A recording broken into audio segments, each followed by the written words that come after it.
I'm Ted DiBiase, the $1 Million Man, and everybody's got a price for lazy booking.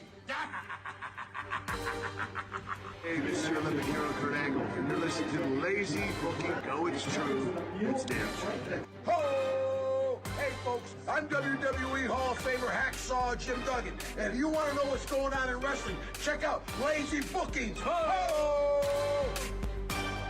Welcome, ladies and gentlemen, to a brand new edition of Lazy Booking right here on A2DRadio.com from the Real Talk Studios here in Mountie from New Jersey. Brought to you by Gibson Mayer LLC, your certified public accounts located at 301 Oxford Valley Road in Yardley, PA. You can give them a call 215-369-3300. It's that time of the year, guys. You want to get your taxes in, so be ready, be prepared, and call Gibson Mayer. No bumps. None. A little rattling, but no bumps. Also, shout out to our other sponsor, Specialized Physical Therapy. You find them in Cherry Hill, Princeton, Burlington, New Jersey. Also, find them on the web, specializedphysicaltherapy.com. Scanzano Sports Poll question. Oh, boy.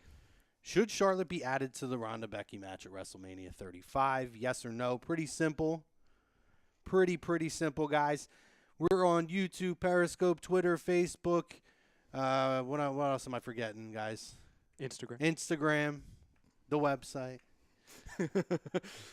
I'm not used to jumping in on the read there at midway through. You know, it's an adjustment, guys. We're going on the fly here. All right, there was a botch. My bad. Chrome, Madison Sudi, the Ginger Gang. Over here on the ones and twos, Mr. Ryan Brodo. He'll be joining us as well on the microphone as we talk Becky Lynch and Ronda going into that. We'll break down some of the things that happened on Raw and Smackdown with them. Also some other events that happened with Raw and Smackdown leading us into Elimination Chamber, setting some blocks in place to build to WrestleMania. And then we'll do our hot tag segment in the second half. And we will do From the Kayfabe Vault, where we pull a couple of things out that happened in professional wrestling history. Cool. So, pretty simple, guys. As I said, does Charlotte need to be added to this match? Well, to be honest, no, not really, because you do have a strong selling point with just Ronda and Becky alone. Becky being a big-time babyface, Ronda being the pseudo-heel, because that's pretty much what the fans are going to put her in as. But really, it doesn't hurt to add her. At the same time, it's not necessary. Mm-hmm. It's still fun either way you look at it. I think almost you should add Charlotte more towards the SmackDown title because I think that kind of needs a little bit more of a injection when it comes to adrenaline and life. Not steroids, but no juice. We don't need that. But give that a little bit of something going into Mania because right now I don't know what the hell they're going to do with that SmackDown title. Yeah, I don't think she needs to be added at all, to be honest with you. And for me, they could utilize her so much more. I mean, you have, with what happened at Survivor Series, really it's anticipated. I feel like it's more of the same throwing Charlotte in there, and it's almost like, is Charlotte going to start getting that Roman rub where they're going to make sure she's featured in every title match every year at WrestleMania? Unknown call. I hate that shit when that happens. Happened to me last night. Oh, my God. It's brutal. I almost got answered like it. 7 today. I never answer them. I have No, a caller neither do I. ID on there. It's ridiculous. Anyway, I just don't feel like it's necessary. You have the built-in feud that stemmed from last year's WrestleMania, particularly with the fact that they've emphasized with Asuka. If you watch the video package that they had of Asuka this week, where they said in there, it's the old Asuka's back. Like she almost kind of lost herself. And I feel like that could be such a perfect building block to get to, now that the real Asuka's back, let's put her and Charlotte against each other again and give her a chance to get that win back. Yeah, that would be fun to see because it's like one of those rivalries. It's like Austin and The Rock, like in comparison of it's the two biggest stars that you have facing each other at the biggest stage of them all. Yeah, they faced each other in between that, but it wasn't as epic as it was at Mania. In a way, it's kind of the same thing. Asuka and Charlotte could face at another pay-per-view, but it's not as epic as it is WrestleMania because that's where Asuka lost her first main roster match and her first match, period. And so it holds much more significance, even more significance than necessarily the championship, you know? It's more of a pride thing there. Where I would call slight over-exaggeration, I wouldn't say Asuka and Charlotte is more like Austin and The Rock. I would say that if the momentum continues where Becky Lynch is at, that's where you start looking at WrestleManias down the road where you could have Charlotte and Becky have that. And they've already had one WrestleMania match that included Sasha Banks. That could be kind of that jumping off point and something they can go back to. And then, you know, obviously they could go to that next year. I don't see the need with how hot this Ronda and Becky thing is and the way that they've interacted socially on social media. It just feels very forced and unnecessary. Well, actually, one other thing, too, is one thing I would rather see Ronda do, since everyone's kind of booing her and kind of making her the heel. I'm not saying she has to be the heel now. Just say, like, heel it up a little bit. You know, like, if anything, don't even acknowledge Becky. You want to know why? Because that gives Becky even more of a reason to try and get her attention. Gives Becky more of a reason to show up when she's suspended from Raw. So, or actually WWE in general. So that way it's just like, oh no, you're going to pay attention because you're going to take me seriously. And you can have Ronda say, I'm not taking you seriously because you got your face broken by Nia. You didn't face me. The only person who ever beat me down was Charlotte, and you're not Charlotte. So really, at the end of the day, you're just second fiddle next to her, just to twist the knife just a little deeper. So that way you can make it seem like, oh, okay, now she's just being disrespectful to Becky. To me, that would kind of help elevate Becky even more to where she becomes even more of a hero if she winds up vanquishing Ronda at WrestleMania. I'm not saying you go full bore with it, but since the crowd's booing her, take advantage of it. You know, it's like play with it. You know, it's like when you get lemons, you make lemonade, right? Well, you know. Well, the crowd's booing her, but if you went online and saw the access tickets that sold out in the pre-sale for the Ronda VIP, what people are posting them for online, $1,250, and idiots are going to pay something like that. I don't know. Go ahead. To me, to go back to the poll question, I completely agree with both of you guys. I think it's absolutely no. I don't think it should happen. I don't think it's necessary to happen. And you know, to take it deeper, let's look at the entire complexion, or at least, you know, projected-wise, what WrestleMania could look like. There could easily be a lot of lacking star power. You know, Undertaker not projected to be back. You know, Triple H, big question mark. John Cena, he's projected to be there, but we don't know what it is. You know, they don't have a Goldberg or a Batista, one of these one-off WrestleMania guys like they've had in the past, like a Sting, for example. Yeah. You're going to need to really – and then obviously the injuries for a lot of, you know, the wrestlers – that are, you know, full-time guys, that's going to affect WrestleMania. So you're really, in my opinion, you should balance out the entire card instead of making it top-heavy.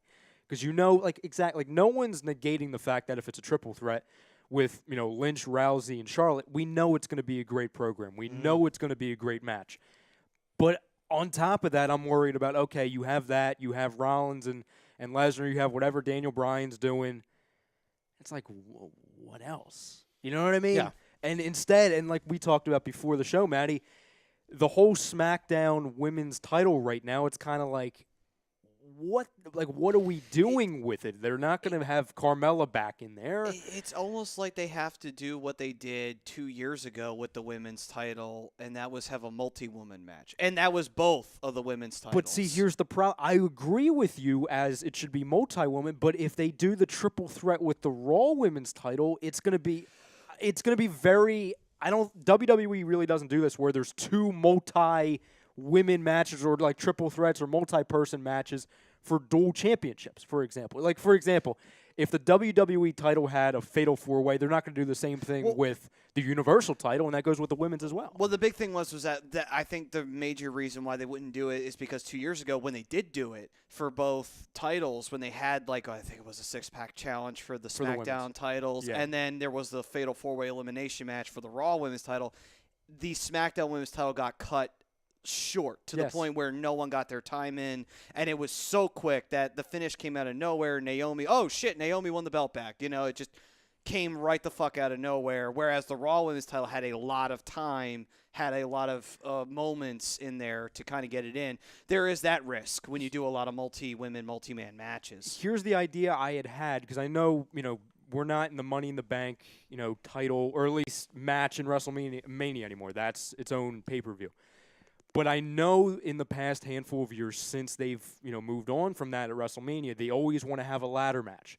What I would do is if they're going to, it looks like they're going to do the triple threat with, the Raw women's title, make it a ladder match for the women's on SmackDown. And you can add, like, for example, I told you, Matt, and I'll tell you right now, like, I think Alexa Bliss will end up on SmackDown. I think Ember Moon, if she's healthy, will be on SmackDown. So I think that's a good way of adding a couple people, even if they don't go full-fledged SmackDown after Mania, just for a month or two, just to add some more depth and just to give them something to do. But I would say the concern with that is how many times are you going to go to the well? Because we just had, like, the women's first Money in the Bank. They had 2 matches after that. Now they've had the women's Money in the Bank, and Asuka won in a TLC triple threat women's ladder match. Yeah, but I would say that's all different, though. Well, But you're diving into the well so often at that point. Ladder matches and chamber matches and Money in the it's supposed to be a special featured thing, not okay. We need to have this big. We're going to dive in there because it's the easy, convenient way, and we're going to get everybody on the card. To be fair, though, this is to Ryan's point. The one thing that hurts WWE in this case is because they decided to make pay-per-views surrounded around those matches. If they hadn't done it, it's like, okay, you could pull that one out of nowhere and say, okay, yeah, we're going to do it because we don't really have anything right now. So, yeah, let's throw the ladder match out because we don't have a themed pay-per-view coming up later in the year that's going to feature a ladder. So let's go with that. You could get away with it then. Now you can't because you got those themed pay-per-views. It's expected now. Yeah. And I think what's hurting WWE is just naiveness and closed-mindedness because they feel like it's the same thing that we saw when we saw Sasha and Charlotte 100 times. Oh, this is hot. We got to keep striking while the iron's hot. So we have to throw Charlotte in because Charlotte's always intriguing when she's in there with Becky. And we did have that spot, which I did read this week. The finish to that match was supposed to be Becky destroying Ronda with the kendo stick. So that wasn't like a changed finish to that. They just kind of just rolled with it with Charlotte. And they had tossed the idea around, but ultimately decided, no, we have to have Charlotte in the main event at WrestleMania. Probably not because she's not a deserving star, but at this point, to me, it's just on name alone they're throwing her in, not because it makes the most sense or it works out best for everybody. Your 4 biggest stars, hands down, women's right now, are Charlotte, Becky, Ronda, and Asuka. And I feel like it's a disservice to Asuka at this point because you're leaving Asuka high to dry without on your featured show and not giving them the people the opportunity to see your 4 biggest women featured in 2 huge matches instead of having tunnel vision just going all in on that one. Just because the women are going to main event this year doesn't mean you have to have them all in there. You can highlight them all. Not only that, too, now there's also the added concern of the women's tag titles. Because if that's going to get thrown onto the WrestleMania card, where's that going to fall into? Now, that doesn't involve anybody in the title picture right now. Right. But the thing is that's also going to probably most likely wind up on the card. So you're like, okay, so now what do we do? Correct. And to piggyback off of that, why a ladder match and that stuff doesn't work in my eyes, they're going to take 4 of the top women, the next tier top women away to be featured in that match on WrestleMania. So that's 4 huge talents now that you take out of doing some kind of a multi-woman match again. So now I'm looking at it, and you're having Asuka and the Iconics, and if Ember Moon goes over, that's fine. But I don't think they're going to trade her. See, no, I disagree. Carmella, though. I don't see it. I completely disagree because we already know that 2 big stars, Mickie James and Alexa Bliss, aren't even in it because they were eliminated first week. I mean that's so they have no shot of being involved. But they're not. Yeah, right. But they're not moving Alexa. They're not in the chamber match. It does not mean they can't compete for the women's tag titles at WrestleMania. See, I disagree with you because if they had any plans going forward of having those 2 involved in the tag, they would have at least gotten them in the chamber. And I'm going to tell you right now, they're not moving any women between now and WrestleMania to another show. That's why it's so important that's what makes it special that the person who wins the Rumble has the chance to cross brand and go to another show. I can tell you, I promise, I will bet my life on it. Not shooting down your theory, because I understand what you're saying. There's more talent on Raw that could do a lot better for Asuka at WrestleMania. Yeah, that are doing nothing. But there's never a time other than the Rumble winners that they're between now and then they're just going to move them over to another show. My main point is they usually do that stuff after. No, I understand that. And my main point as to why I would offer that a ladder match or something like that would be good. Listen, you know me, I'm not big on the gimmicky matches. I don't like it. I don't like that, to Maddie's point, like we said before, the fact that they have to have a gimmick for every pay-per-view. I think it's nauseating because you can get stuck in these ways. But to me, like Maddie said, not only are we going to have the projected triple threat, but we're going to have the women's tag team match. Therefore, those are two big highlight matches for the women. Therefore, it makes the SmackDown women's title an afterthought. You don't want that for that title. But you can't. But you have Asuka and as your women's champion. The women's SmackDown championship is still a major program.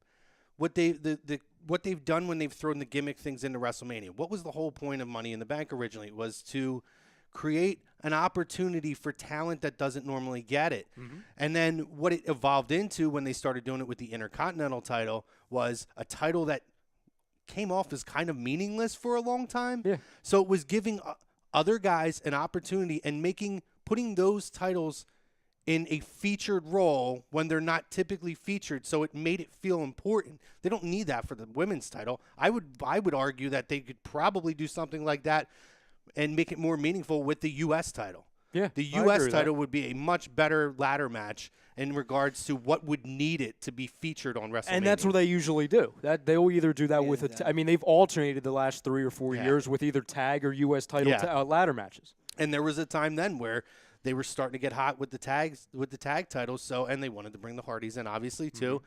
So it made sense to have the tag titles at that point. I think I would project that it's probably going to be the U.S. title if they do a ladder match this year.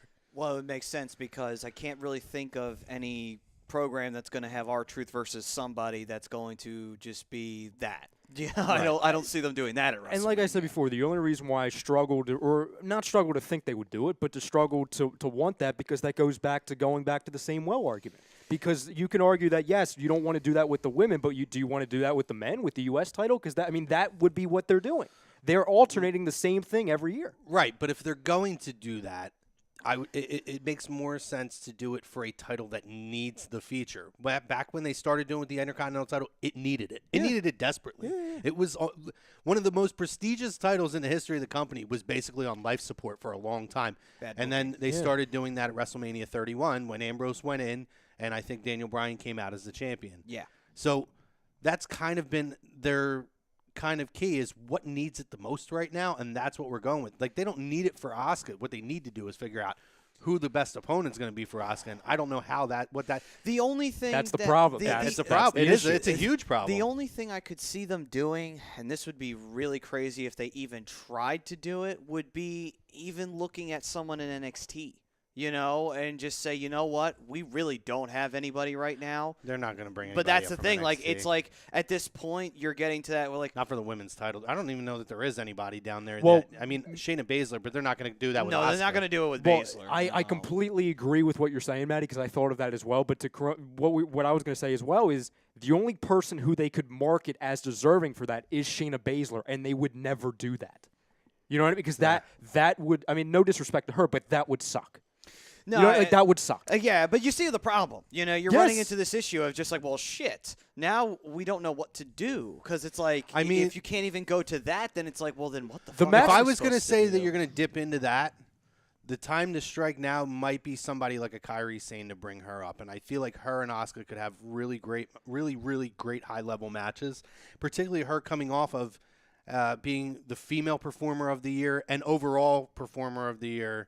According to the NXT Awards from 2018, which, by the way, Lazy Booking next week, we are doing our Lazy show. Ooh, nice. So, cheap plug for next week's show. We are doing our year-end awards show next week. Mike Mataraki's going to join us. The only thing I can think of how – I don't disagree with you. I'm a fan of Kairi Sane. I think we all are. You know what I mean? The only way I could see them pulling that off and making it not seem so random as behind the scenes it would be just to find somebody – and again, that's no disrespect to her because she would be deserving of the title, is to do something like they always used to do for the World Heavyweight, they would probably have to do something like a battle royal to determine the new number 1 contender for the the SmackDown, and that would be I her. See that. Right, and I can see that. And that would be okay.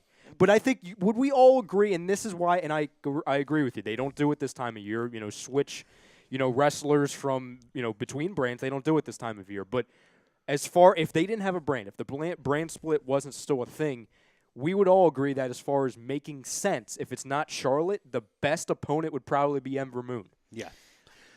So women's tag match, just the kind of. So I think that it's probably going to be something like Nia and Tamina. If I'm being honest, with them two palling around now at this point, but not. I would envision that they're probably going to be. I think it's going to be Charlotte. I can't get anybody's name. Boston accent. Charlotte. No. Brett Brown. I think it's going to be Sasha and Bailey are probably going to come out. At this point, it's almost inevitable that these two women are going to come out. Yeah. I mean, the good thing about that though is they can cross-brand that match. Yes, because there's yes. only one tag match or one tag title for the women. Well, the only thing that actually I hold back on that is that do you think that they do it at Elimination Chamber, make them the first, or do you think a heel team takes it and then they win the belts at WrestleMania? No, I think they'll be the first. Okay. Yeah, I think they would be the first, and then I would see at WrestleMania it would probably be those two against Mandy and Sonya. And they could do that possibly. Yeah, just to make it a cross brand. They could do that.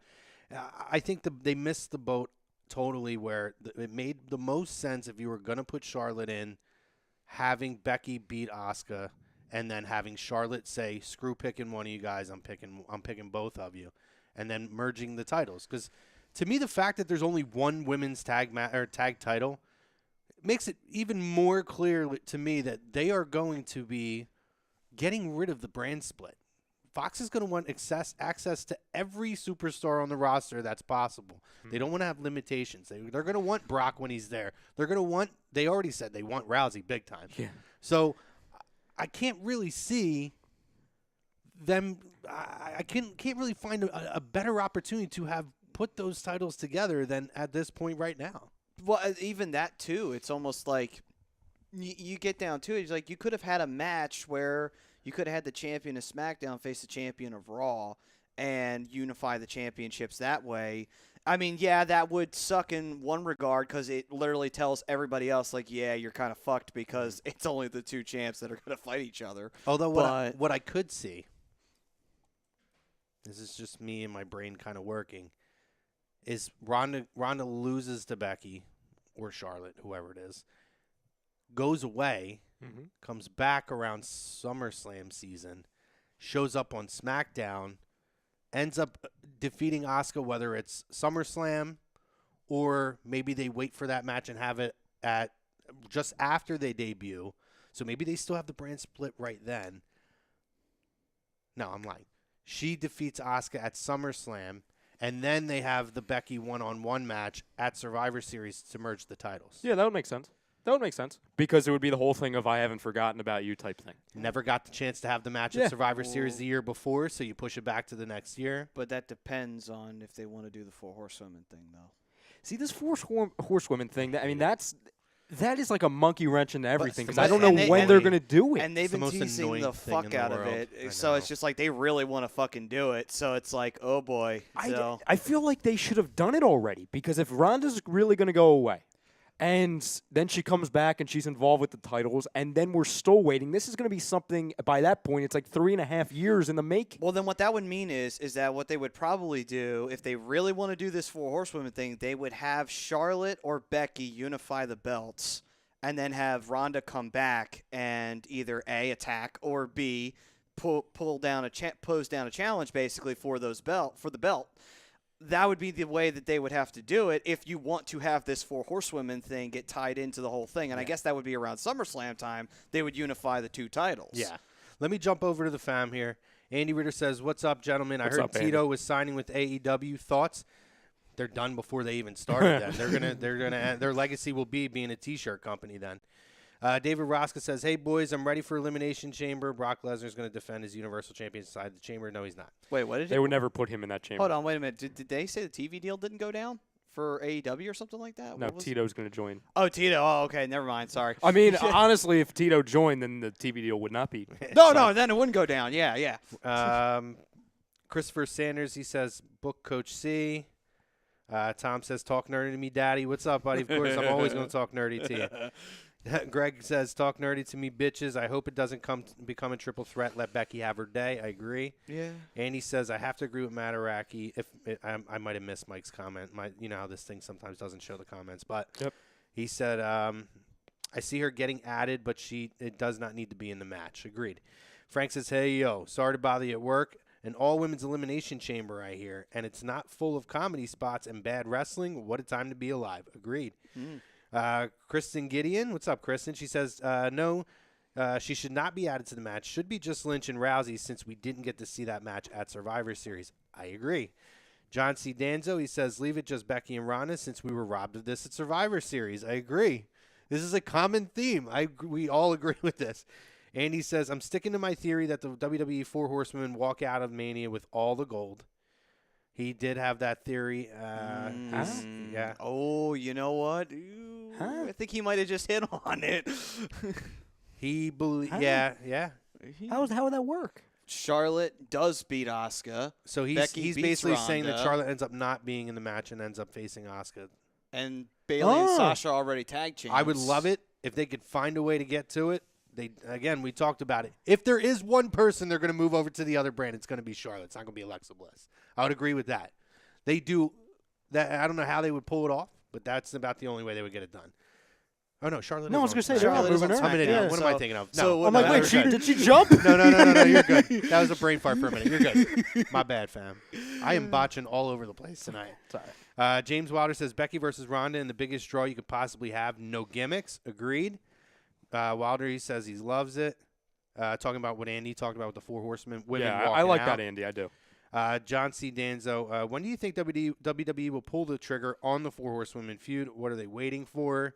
I definitely think they're going to at least wait to get past WrestleMania season. Ronda's going to take some time off. So I think you said Survivor Series could be it. I kind of hope not. I'd rather see them use that to do the rematch of Becky and Ronda one-on-one if it's not at Mania. If it is at Mania, then I am totally, totally fine with them doing it at Survivor Series. But it's the only place that really makes sense. Yeah, there wouldn't be any other spot for it. I mean, Mania would have made sense, but you're not going to do that this year. No. I just thought of something, and it's What if? Oh, what boy. if? Okay, and there's levels to it. Okay. Oh, more layers. So this involves a women's wrestler who's it's probably going to give it away right away, but she's not medically cleared. What if Paige gets cleared and is the opponent for Asuka on the heels of the movie? Sure. I mean, it would That's be great cool. That timing. would be huge. I mean, I would love to see it. That'd be crazy. Like, I would die to see that. I don't think it's going to happen. No, neither do I. But I don't the know. timing. My yeah, God. And listen, after the Daniel Bryan, medical clearance, if I'm not saying anything's possible because Right. this is completely different, but Right. Yeah. I'm just throwing that into the universe. Maybe it catches something.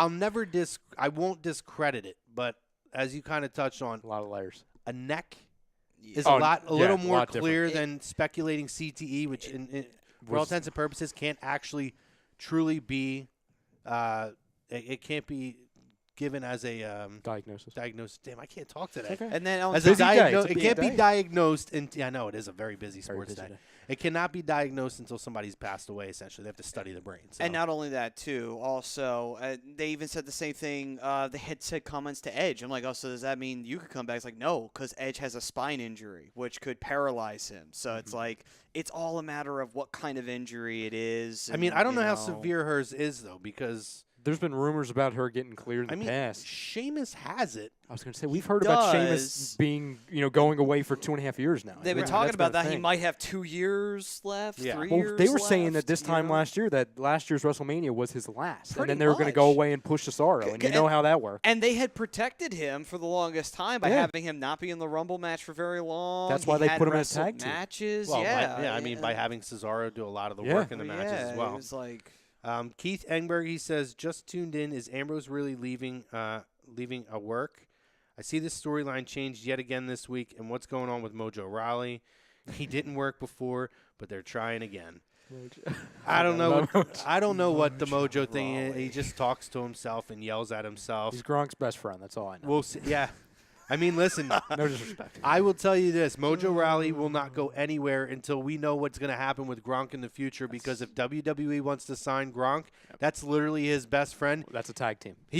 Mojo might be the new JTG, but he will have a job. Oh my god. The new He will have a job. I can promise. No, like you literally, that. like that. God, crime time. As far as Ambrose goes, it was really weird. I don't know. I mean, at first I was like, oh, maybe he's really going, but it's so unusual to announce that 3 months in advance. But I'm still thinking, now that I'm seeing him put it over EC3 and everything, I'm like, well, I could see this being real now because when you do leave, if you want to leave on good terms, in case, say, AEW doesn't work out, you go out and you put over a guy like EC3 who's the next big thing. Yeah, and I think, too, with that, it's like when you're talking about how focused they were on Ambrose and kind of like trying to get the heel gimmick over. And now it's like whatever that weird spot was with Nia last week, and then they kind of played off of it this week, but then he went back to like the kind of smart alecky Ambrose with EC3, which we did say. I thought some of his comments were pretty funny. I enjoyed the what does EC stand for? EC3 stand for what happened EC1 and EC2. I laughed at that. But it was like that was kind of like shades back to the old Ambrose. And then with the finish, it was weird because I don't know if they're trying to make EC3 a heel now. A lot of guys who were faces on NXT come up as heels and vice versa. We've seen that happen quite a bit as of late. But I found it just a little bit odd. And then with EC3 getting like the roll up and pin, are we getting sympathy on Ambrose? Am I supposed to sympathize with Ambrose for that? Or am I supposed to think, oh, man, EC3 pulled off the shocking win? And See, I don't know. Because the thing is, it was weird. I don't know what to make of it, to be honest. Yeah, I don't understand what they were trying to do there because someone should have told Vince, Vince, EC3 beating Dean Ambrose isn't as shocking as you may think it is because it's quite possible. Yeah. I feel like if I'm talking now, and I could change by the week or by the minute, by the day, my heart tells me it's a work because even if you're going out on good terms, WWE never announces this 3 months in advance. I could see them playing it out. I could see Ambrose behind closed doors listening to AEW, but always intending to sign with WWE and almost doing it similar to like a CM Punk storyline because I kind of feel like we're going to get to Ambrose and Hunter at WrestleMania. And on the contrary to what a lot of people say, where Hunter does not put himself over at WrestleMania. Hunter has lost so many WrestleMania matches to big top talent. Hell, he put Bryan over in a big way at WrestleMania 30. So, yep, absolutely. I mean, I don't know. I don't know. If you're asking me this week, and I'm sure I'm probably going to be asked this every week, I think it's a work. I would say in the short term, since the news came out about a week and a half ago about Ambrose possibly leaving, and on the surface, people are going to think this is an overreaction. But if you think this is an overreaction, look at the social media mentions that this guy has and the reaction he gets. This has been like a resurgence of his WWE career. Sure. Because it's drawn interest. Because what's the big thing with the more than casual fans now? They flock around guys that they know are involved, maybe that they're against the company. Why do you think CM Punk got so over? Exactly. You know what I mean? I'm not saying they're trying to turn him into it or he's the next CM Punk. I'm not comparing it. But ever since the whole rumblings of, AEW, he's leaving, he's not happy with the company, now the fans can do that whole, we relate to you because you see the flaws in your character as well. You're one of us. So it's been really good for him, and it could be really good for him long term. It's funny because you look at it, it's like there's some people who have asked for their release and everything like that to possibly go to AEW or what have you. But the thing is like a lot of them that they're not getting booked all that well. Or if anything, they're not getting booked at all, So it's like I could see where they would go ask for their release because they're not even being used. So it's like, okay, that's believable. But when you're getting booked and you're being utilized on TV all the time and not just in a, bottom undercard role and you're featured more prominently on TV, it's a little hard to justify, like, are you really going to walk away from all that? I disagree, though. Well, I think, too, I give WWE more credit than I think most people do. For one thing, everybody worships every word that Meltzer reports. The guy is wrong more often than he's right. Yep. That's just the facts. Correct. That's not because Bruce Pritchard or Eric Bischoff told me that, although I agree with them in a lot of stuff when they talk about misreports that he's done. Mm-hmm. But I like Meltzer. I think that he gets a crumb of things and makes assumptions on things, or his sources aren't always as the most credible people as maybe he thinks that they are. He might hear something or something that's been tossed around and almost reports it as, I know this is happening. And he's been proven wrong a lot of times. So, to me, this could be very easily be a case of WWE, because WWE understands how social media is. They see how AEW immediately is blowing up. I wouldn't put it past them to sit here and say, okay, this is what we're teasing out there. We already know that everyone's going to make the rumors immediately that you're going to go to AEW. It's going to rebuild the stock and the value in him, and then be able to re-sign him. Because from what I did read was that he was offered a larger deal than what he's even got now. So I find it hard to believe that he wouldn't take that. And I do believe, too, if Roman comes back, he wants to be there for that. I agree with that, Matty. The thing I disagree with, and I can understand what you're saying. Like you're saying, if a guy is in a good spot and he's not getting buried in the card and he's getting paid and he's, getting spots on TV, it's a good spot to be. I completely understand that. But I'll take the competitor side of it as well. He knows, if this is true, he knows how good he can be. And this happens with a lot of, athletes. I know you're not a big fan. I understand that, Crum. And I'm not a big fan of what he's been doing lately. But if the guy truly believes he can go somewhere else, become the Moxley like he used to be, or something else, or reinvent himself. Hell, that's what Drew McIntyre did. Yeah. You know what I mean? Sometimes, and I think he fits the mold as somebody like this that will go away, have more creative freedom, build your schedule, and then almost bet on yourself. But to be fair, though, when Drew did it, he went to Impact because it was available at that time. AEW is still technically not available because of the fact that they haven't even announced anything yet. We're still waiting for that TV deal to get announced. Mm-hmm. So it's like, if I'm looking at this from a WWE star perspective, I'm waiting. Like, I am waiting as long as I possibly can. And if I'll tease, I'll tease. But at the end of the day, I'm going to wait my ass off and just see, you know what? I don't know if AEW is going to have a TV deal. Who the fuck knows? It could come out that, guess what? The whole time, this was a fucking bluff, and it never was going to happen in the first fucking place. Now, that's obviously not true, because Jericho wouldn't have signed with them if it was a bluff. Right. But still, you got to wait for these things. You don't just want to immediately jump to AEW and say, oh, yeah, I'm going to go make all this money and everything like that, and then the TV deal doesn't happen. But here's the thing, though, Matty, and I understand what you're saying. These but guys have contracts. They're getting paid. Yes, and look at the financial – when Drew McIntyre went there, look at the financial troubles that TNA was in. You know what I mean? That was at the peak of their financial issues. AEW, I understand – at least, confirm-wise, I know they haven't announced a TV deal. I understand they haven't announced a full roster. I get that. But the main thing that we all know they're not struggling with is money, because you can look right at the business owner that they're with. Has more money than Vince McMahon. Yes. Well, I get all that. Again, it's like, to me, on my perspective, it's like wait until officially they're actually doing something. Right. Until I understand. Because it's like, yeah, you get guaranteed money on a contract, but it's just like, great, now I signed a non-compete clause. Now I got to sit on my ass at home and not even be able to take bookings. So it's like, wonderful. So now you're not even a wrestler. You're just sitting at home making money to do nothing. You're basically Kevin Nash. Yeah. You don't want to be Kevin Nash on that case. So Andy says it's going to be a slow burn towards Survivor Series or next year's Mania in reference to the Four Horsewomen. Mm-hmm. Frank says, question for Chrome. What would you rather watch again, this year's Super Bowl or 4 hours of Tito Santana matches? I'd rather watch 4 hours of The View and or 4 hours of Vicky Guerrero screaming at me. I'd rather have her in my face screaming at me for 4 hours than watch either of those. Okay. Wow. That just made me very sad.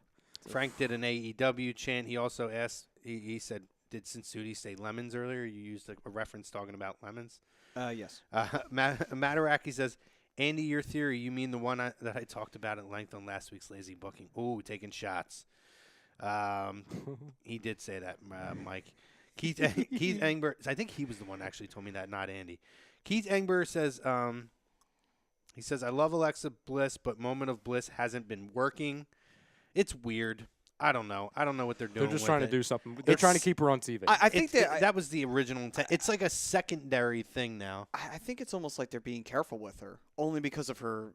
I think only because of her injury. Because honestly, when you look at it, it's just like she hasn't been in the ring all that much since her injury, and she has only ever been in the Rumble and one match on Raw, and ever since then she's just done Bliss. Yeah. So it's like, I don't know. Maybe they're playing it safe with her right now. Rosca says that the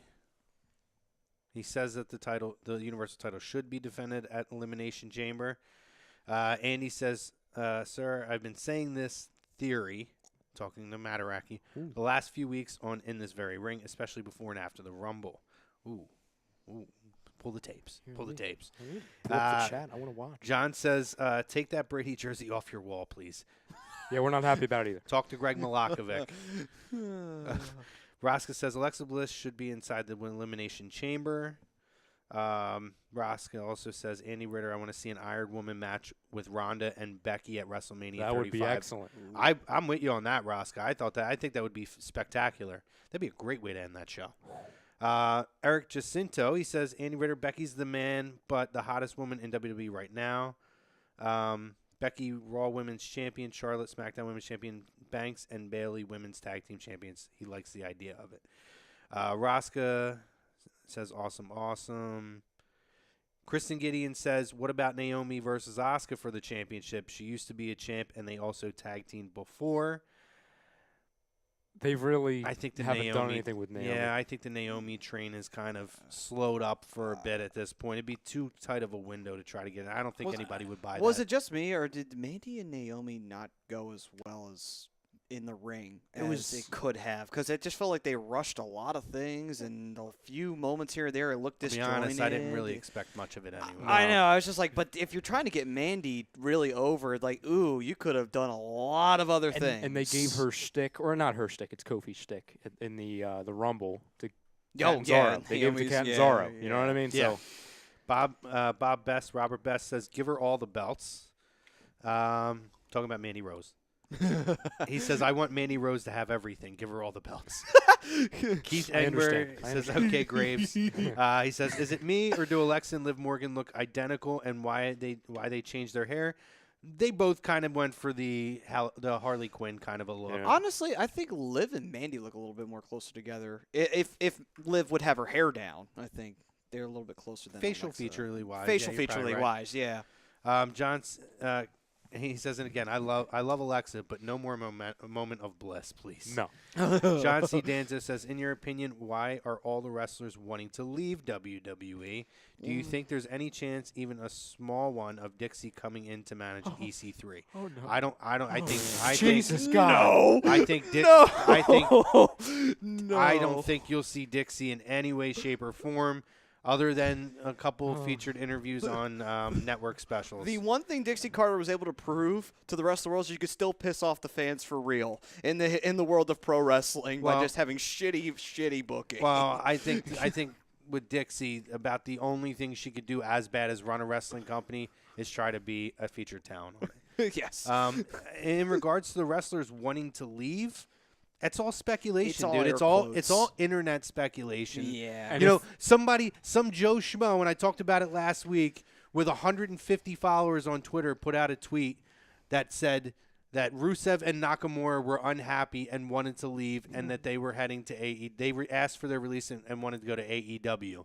That got picked up by social media so quickly. The guy later tweeted and put how stupid people are and fall for anything on the internet, and that he totally made the whole thing up, and there was never anything about that. Not only that, too, when the big You can't believe point is being you can't believe everything that you hear. Not only that, too, when the big name talents say that they're leaving, like Sasha's been teasing that she wants to leave WWE. Whether that's true or not, we don't really know. I haven't heard that at all. No, well, they've been talking about it on like Wrestle Talk and stuff like that on YouTube. But my point is, she teases it on Twitter. I'm like, well, that doesn't mean anything. It's just like she could just be trolling the shit out of every single smark out there right now. You know, I'm just saying, like, you don't know for real that these people are planning on leaving. You know, even the Revival. Yeah, the Revival may have asked for their release, but that's not necessarily mean they're leaving to go to AEW. Well, they may want to leave to go somewhere else. I mean, those guys, I could see it would make sense. Yes. I could tell you, and if anybody feels differently, please jump in the chat and let us know. Sasha is good, but Sasha is a product of the WWE machine. I think Sasha would get eaten alive if she left and worked with some of the other talent outside of WWE. Because part of her shtick is being able to have that gimmick. She's not a good enough worker. She's a good worker, but she's a botch machine at points. I don't think she would work at all anywhere else. I mean, she would get a lot of heat, I'm sure, for being a former WWE superstar, but she would build her name outside of WWE on being that former WWE star that got everything. And that's my point. When she teases anything like that, it's like, I'm pretty sure she's just trolling people, because why would you leave a company that you know you're going to be utilized in? Who knows what's going to happen when you go to AEW? We don't fucking know. No one fucking knows right now. It's all speculation right now. That's why I say, if you're in WWE, don't do anything stupid yet, because you don't know what they're going to do with you. Rob Povia says, update, WWE just made me take off my AEW t-shirt while sitting in my living room. Go on, Rob. What is your take on that? Honestly, man, I don't really have a take on it. It doesn't really matter to me. You know, if they want to tell you to take it off, take it off. Wouldn't be the first time they've done it. Honestly, though, it's just like, so what? The person wears it, big deal. It's like, it's just like the guy says on the comments, a glorified T-shirt company right now. Right. They haven't done anything. They haven't said anything. So it's like, all right, prove it. That's the way I look at it. Yeah. I mean, in a lot of ways, WWE doesn't want to give these guys free publicity. And what's really happening, what I could tell you I saw last week on SmackDown, was a guy right center in the first few rows. Didn't have a shirt on, but every time the camera was there, he was being obnoxious waving the AEW shirt. But that's WWE's not going to give these people the satisfaction of course. of doing that. But at the same time, too, I love the fans who get so wrapped up in the AEW thing. It's like, I love hearing them say, like, oh, man, WWE should be worried about AEW. It's like, no, they shouldn't. You want to know why they shouldn't be right now? Because at the end of the day, if they wind up taking some talent from them, great. They've got NXT. They got all this other talent they got right down there to plug into Raw and SmackDown. What the fuck do they have to worry about? The thing is, they got a long way to go. And you're hearing this from Matty, who's the biggest Bullet Club elite guy there is. And he's even telling you, at this point, they're not close to competition yet. They are. They're a T-shirt company that is running an event in May. That's all they are at this point. They don't have a TV deal. And by the way, they still have to get a TV deal, put the whole production together, and then have a consistent program that's going to work. How many times have we seen ROH and all these other companies try to run a produced television program? There's a lot of trial and error and learning how to put the right program together. You know, WCW didn't get it right overnight. There was a long time, and even with Eric Bischoff at the helm, who was a smart guy who knew TV production. They only got it right for 2 years. Right. Like, I mean, it's not an easy thing. And I'm not trying to say that it's not that I don't want AEW to succeed, because they do. Well, I think competition or alternatives. I'll go with alternatives, because I really don't think any of them are going to be competition. And I don't think WWE is going to try to be competition with them, or they're going to try to be competition with WWE. They might throw the word competition out, but I think it's more of there's going to be alternatives. You don't want to see everybody put people out of business anymore. No, of course not. It's more about let's work together. Let's have a different thing, because what people have learned over time is there is a different audience now. There's something for everybody. Not everybody's going to love everything. Because I could tell you, a lot of the stuff that they do in Ring of Honor and a lot of the other shows in New Japan, some people aren't comfortable taking their kids to that. So there has to be an alternative to that. Absolutely. I mean, also a different fan may like everything WWE, may like the angles, may like the whole soap opera elements. Well, with NJPW, it's very minor. It's not played up a lot. So you may not like NJPW. It's more emphasized on the match. Correct. So you may not like that. ROH, it's more emphasized on the match. So you may not like it. You know, not everything's going to appeal to everybody. And also, too, a lot of the promotions, especially in the indie circuit nowadays, they're working together more than working against each other, because they realized, well, if we really want to make money, let's cross-promote and let's be smart about this than try to run each other out of business, because then we'll all be out of business at the end of the day. Andy says, so based on Matt's comment about a no-compete, is that why people could be asking for the release now, so that by the time the TV is announced, they can compete? I mean, if I'm AEW, I would be announcing at WrestleCon over Mania weekend or something like that, which is very possible. Possible. Surprise announcement or something during one of the shows or whatnot. again, it's so much speculation on a lot of things. It I mean, the is. only one I really buy into is the Revival. I can buy into them because a lot of the names that have been floated out as underutilized talent, they're the guys that 100% in my mind, they are absolutely whiffing and missing the ball or missing it big time on. Other than that, I mean, it's all speculation, and I don't think that these guys, for a lot of these guys who possibly could be asking for their release because they're not being utilized properly, to take a risk, like you said, on not having a TV deal, they're still taking a shot without a TV deal in place. Yeah. If they announce next week there's a TV deal, but it's not starting for 6 months, then they have a reason. They know there's still a risk out there, or the risk is minimized because you know what's going to be out there. But I mean, I know they got tons of money and everybody's expecting it to 100% succeed, but we don't know yet. I mean, Ted Turner, motherfucker had how much money He had and they couldn't infinite make it. money. They could not make it succeed. And then also, too, when people bring up, oh, yeah, but they got the money and they also got Jericho. Why would Jericho join? It's like, yes, but you also have to remember Jericho can still take bookings with NJPW and make money with them. And at the same time, too, Jericho has all this other shit going on in his life that's making him money, like his band, like his cruise that he wants to do again because he doesn't just want to do it one time, and all the other bookings he had taken. It's like, yeah, I get it. It's an exclusivity deal, but it's like, yeah, but Jericho makes money doing a whole bunch of other shit, including NJPW. So he doesn't really need it at the end of the day. So it's like, what the fuck? Maybe my brain's not working. David Hadley says, I want to see Ronda versus Becky in an HLA match. Somebody tell me what that is because I can't think. Oh, a hot lesbian action. Oh, with Eric Bischoff back in 2002. That's amazing, by the way. Oh, God. That is a great reference. Just we were talking about how the atrocities of the WCW ideas before we were on the air, too. That was one of those interesting ones. He says AEW and AAA just announced a partnership on Twitter.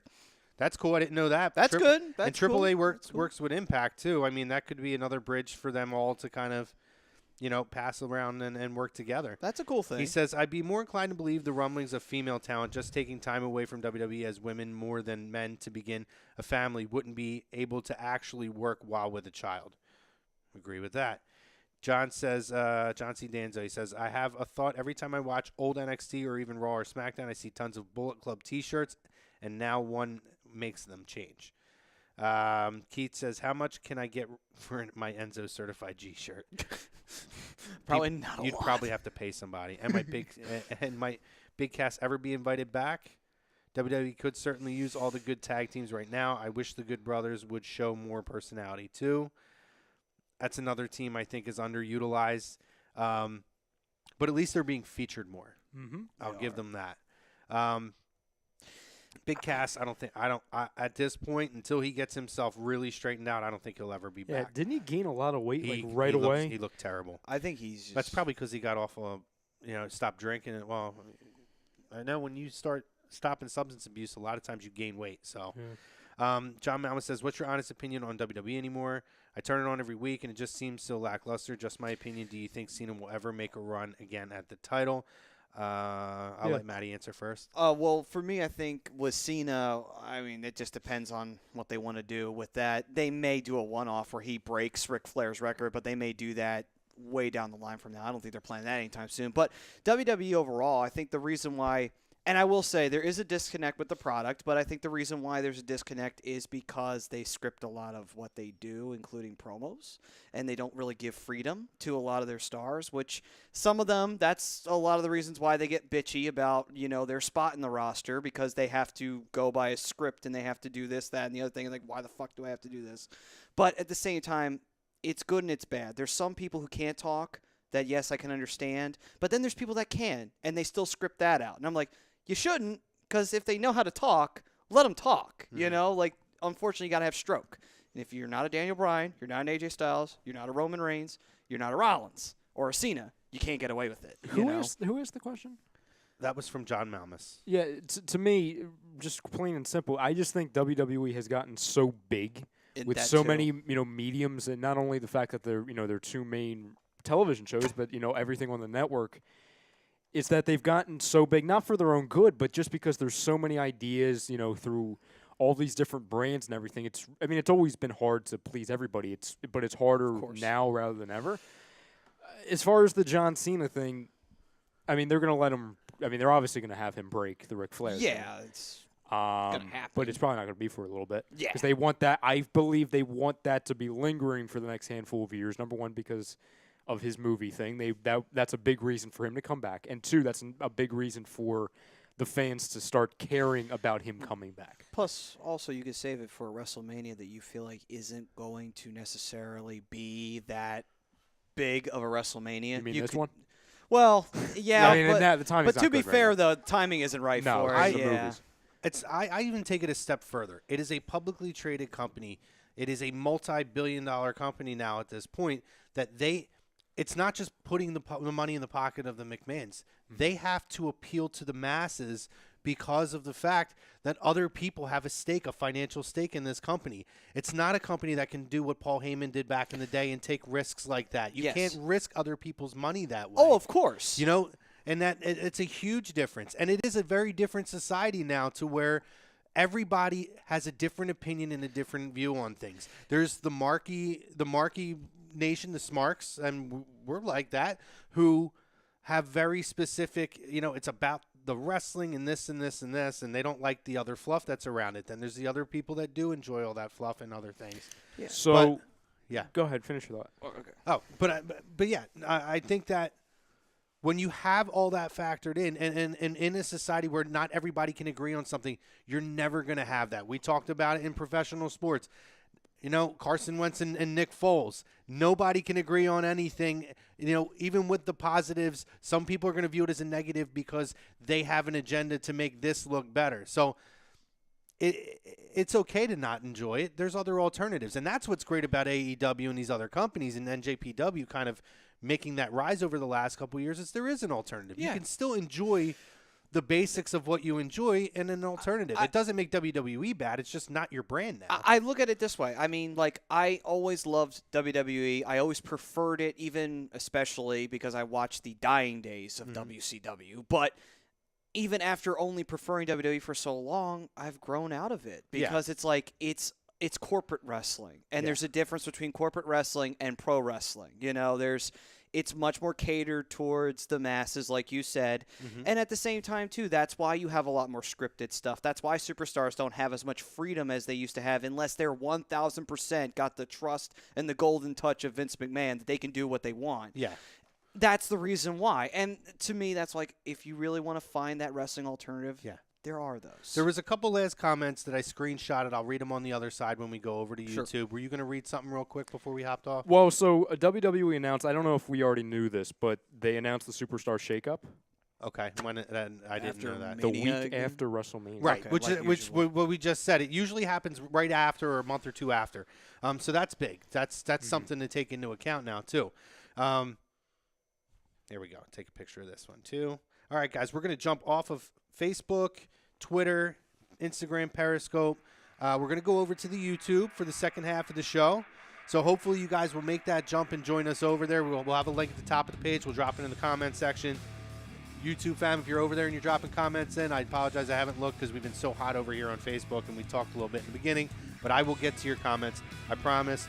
Maddie will get to them. We will answer your questions. We will talk about whatever you guys want to talk about it. Maddie, give us a read. All right, then. So this first portion of Lazy Booking was brought to you by Skinzano Sports Center, located at 5 Carnegie Plaza in Cherry Hill, New Jersey. You can give them a call at 856-889-3434 or visit them on the web at www.skinzanosports.com. No bumps. Nice. Guys, again, click the link. Join us on the other side. We appreciate it. We'll talk to you after the break.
almost feel like we're coming back on the Hockey Happy Hour. Welcome back, ladies and gentlemen, to Lazy Booking right here on A2DRadio.com. Brought to you by Sports Outlet for all your sporting needs, located at 703 Black Horse Pike in Glendora, New Jersey. Give them a call at 856-939-2030. Email them at sportsoutletnj@comcast.net or visit them on the web at www.sportsoutletinc.com. Daniel Price's comment was great, by the way. Also brought to you by Specialized Physical Therapy. Find them in Burlington, Cherry Hill, Princeton, New Jersey. Find them on the web, specializedphysicaltherapy.com. Talked about it a lot in the first half, pretty much almost the first half. But we asked the question from our Scanzano Sports Poll question: should Charlotte be in the match with Ronda and Becky at WrestleMania? Yes or no? Pretty simple. We can continue to talk about that if you guys want to talk about it. If you made the jump, we appreciate it because the fam. That's what drives us, guys. True. Chrome, Maddie Sensudi, Ryan Brodo over on the ones and twos. The bro, Doe. Haven't done that in a while. The bro. There was usually another part added to that, but he's going easy on him tonight. I haven't pulled that one out in a while. I know. Saving it in my back pocket. Stupid can you be? I can talk louder. The Noah? That's a challenge on that one. Good luck with that. A Noah recording I can. Oh, okay. But the actual Noah. Because I had to pot it down all the way in the edit. So that's a fair statement. Maybe. Yes, if the real Noah Eaton was here, boy, that'd be a real challenge. So my apologies, guys, if I missed you in the YouTube chat earlier. We were flying and just going. Hector had jumped in. He said, "What's up, guys?" Oh, Jesus. This thing went fast. What did? All the chat, it just went when I just refreshed. You just Kinda scrolled refreshed once the and top. went all the way down to the bottom. Let me Hello, see. everyone. Let's see here. I'm just trying to see where we're at here. U.S. title should be defended inside the chamber on February 17th. Nah.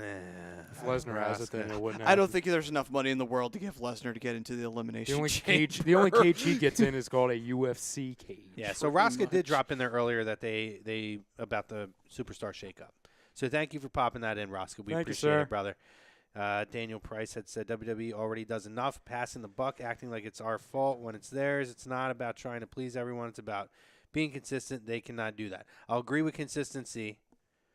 But what I will disagree with, I don't think they always pass the buck that it's on us. But they understand they're not going to please everybody. They're not trying to please the same crowd that people at NJPW and everybody else is. They have a different audience, and that's what it is. And I think what people are realizing, as maybe if you've been a WWE fan and things have gone over the years and how other alternatives have come out, is it's not the product for you now, that there is other alternatives that you like better. I mean, like I said, I was a huge WWE fan, but then I kind of grew out of it, and now NJPW is where I get my wrestling fix because, like, they do pro wrestling. Yeah, Daniel says it's never been about wrestling to Vince. He wants it to be like a traveling movie studio carnival. Wrestling's just a plot device he blandly cares about. I agree partially, again, with that statement. Vince is like, he is a Barnum and Bailey type of guy. He's a P.T. Barnum type of guy.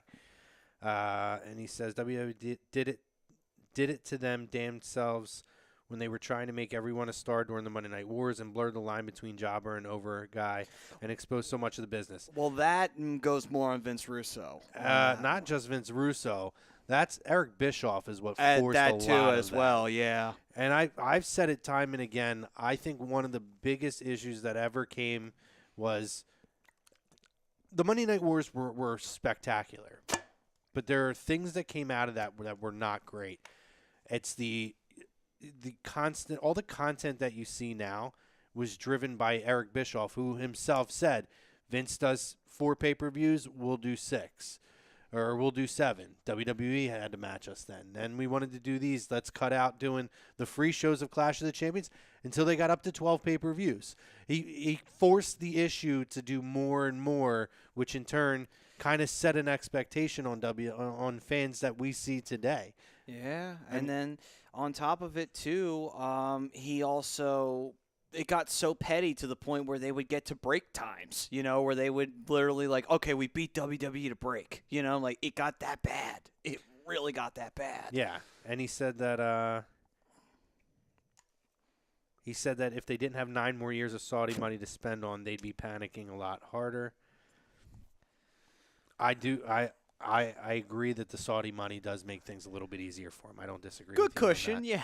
I don't know Very how good much they cushion. would be panicking, but I agree with you on that. I can't disagree with that. Plus the Fox deal, The Fox deal is huge too. I mean, yeah, that so- Fox deal is going to bring in a lot of coin on a real major network, Plus a top network. Plus, also, I mean, to be fair, WWE has the advantage of being an established promotion that has been around for so long, like the 60s, pretty much. So it's like, More than that.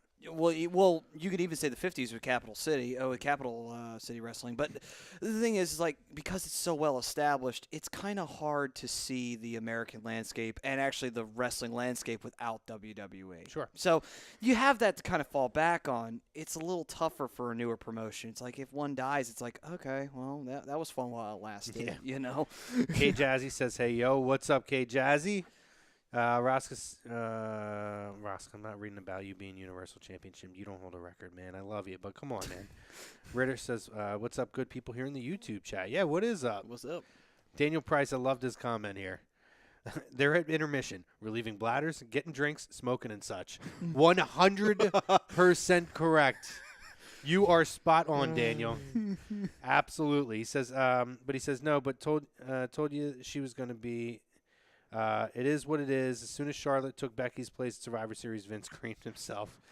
Yeah, I mean Charlotte is, to them is that big marquee women's name. Unfortunately. I will say this, though. A lot of people get bitchy about the it person, like the it guy and the it woman. Like, I get why people hate it so much, but that's the thing. And then you hear the same fans, they say, oh, but I love NJPW. It's like, they have an it guy. They have two it guys. They have Okada and Tanahashi. Yeah. And one's going to retire probably real soon, so it's only going to be Okada. They have an it guy. You're not bitching about that, so what's the problem here? I think it's just the two different ways they go about it, really. I at mean, the end of the Omega. day. Omega was a bit of an it guy, but I think I don't know if he's as much of an it guy for NJPW as he is for just wrestling in general. Right. You know?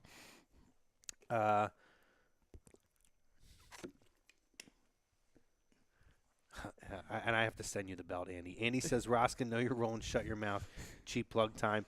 I am in this very ring Universal Champion. Respect your superiors. I do have to send you that belt, buddy. I'll get that out to you. I forgot all about that. I know. I didn't forget about it. I just haven't had a chance. I've been crazy this week, but I will send it to you. I promise you. David Hadley says they got a coup with the SmackDown deal.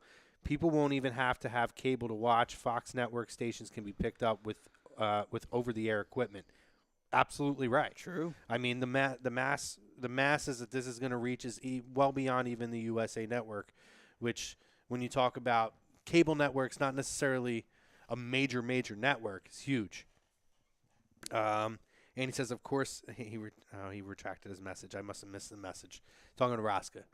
A couple of those comments I missed over on the Facebook earlier because we had to jump off and go to break. We had... I'm slow to this stuff today, guys. I'm telling you.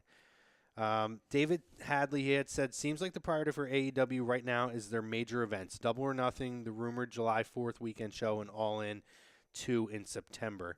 Do you think the AEW crew will end up on the Joey Janela spring break cards WrestleMania weekend? I do. Especially because he's on the roster. It's so smart for them to do that, too. It's a way to plug it during WrestleMania weekend. And the Janela shows draw really well, too. So I agree. I absolutely think that's going to happen. Keith Engber had said, I also agree with your take on Revival. The Ascension, however, sucks. I'd rather see the Edgeheads, Ryder Hawkins be pushed, and maybe bring up Velveteen and work with somebody. I love Velveteen, but I don't know how well it's going to get over on the main roster. And that's not because of the WWE machine. It's just, it's a different thing. It's a different environment. See, the thing is, NXT's kind of an indie show, so Velveteen's kind of an indie character, you know? In a way, yeah. In a way. Andy says, do you wait for Flair to pass before you let Cena break the record, or do you do it and then immediately the next night on Raw does Cena hang him up? I don't think you wait for Flair to pass. No. I think Flair has been very outspoken that he thinks Cena should break his record. Not only that, too. Actually, they're celebrating Flair's 70th birthday. Yeah. How? Who the hell thought Yeah. Flair would get to 70? I know. I was saying that to myself. Like, how the hell did Flair get to 70 years old? Holy shit. Wouldn't shock me if Cena won it and then hung him up, though. That's a good point. I could see that happening. I don't think that Cena's going to get this like next crazy run by any means.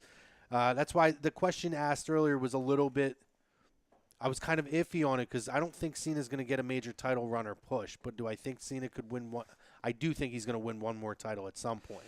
I think, if anything, it'll probably be something to get somebody over. Like, he wins that record-breaking championship and then he loses it to someone that they're pushing hard and they want to put over big time. And Well, like, I would imagine, and listen, again, this is one of those a lot of layers things, but I guess in a perfect world, it would be, in a couple years' time, it could be a situation where John Cena wins it and then he loses it to Roman. Mm-hmm. Thus officially, if Roman's back. you know what I mean? Like, that's like the perfect scenario. Sure, it would be great. And the other thing is, for example, I don't know if he would formally retire because in this day and age, especially him following the role of The Rock never officially retired because they always keep that window open, for example. You know what I mean? Yeah, true. I mean, it is possible. It could get to the point where Cena does a special appearance where he does a Mania appearance, because, I mean, he's young enough to where he could do that for a little while. And he's in good enough shape to where he can keep it up a while. Sure. Yeah, he'll always be in that kind of shape.